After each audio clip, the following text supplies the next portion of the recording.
Hello, welcome to my channel Baharampur blogger Tona. আজ হচ্ছে গিয়ে বৃহস্পতিবার আর খুবই সাধারণ একটা দিন তোমাদের সঙ্গে শেয়ার করব। কাল তো ছিল অমিতের বার্থডে, তোমরা যদি ব্লগটা দেখে না থাকো তো আমার বড় ব্লগে গিয়ে তোমরা দেখতে পারো। আর আজকে অনেকটা দেরিতে করে উঠেছি কারণ শরীরটা একদমই ঠিক ছিল না। আর এখন উঠে কিছু টুকটাক কাজ আছে। আর এই যে কালকের কেকটা, তো ওটা একটু আছে, তো ওটা আমি আর অমিত মিলে খাবো। আর এই ভুট্টাটা সেই সোমবারের বাজারে কিনেছিলাম, তো ওটাও আজকে একটু পুড়িয়ে নেব। আর এই যে কালকের বেশ কিছু কিছু খাবার আছে, তো আজকে আর কিছু রান্না করতে হবে না। ব্যাস ভেবেছি ডিমের অমলেট করে নেবো আর ভাত, তাহলেই আমাদের হয়ে যাবে। এই যে এতগুলো বাসন আছে, তো এইগুলো এখন সব কিছু মাজা ঘষা করে নিয়েছি। আর এইবার অমিতকেও দিয়ে দিয়েছি কেকটা, আমিও এখন একটু খেয়ে নিই, বসে একটু রেস্ট করব।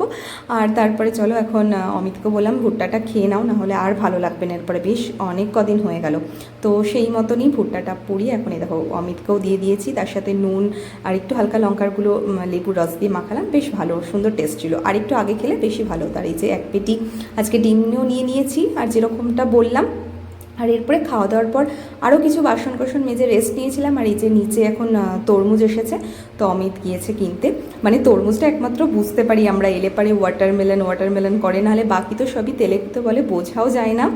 তো আজকে আর কিছুই বিশেষ হয়নি, এই অবধি আছে ভিডিওটা। আর এখন এই যে আজকে বিকেলবেলা একটুখানি নিজের জন্য দুধ চা বানিয়েছি, আর চায়ের সাথে টাটাও দেখে নাও। আর আমি চাটা এনজয় করি।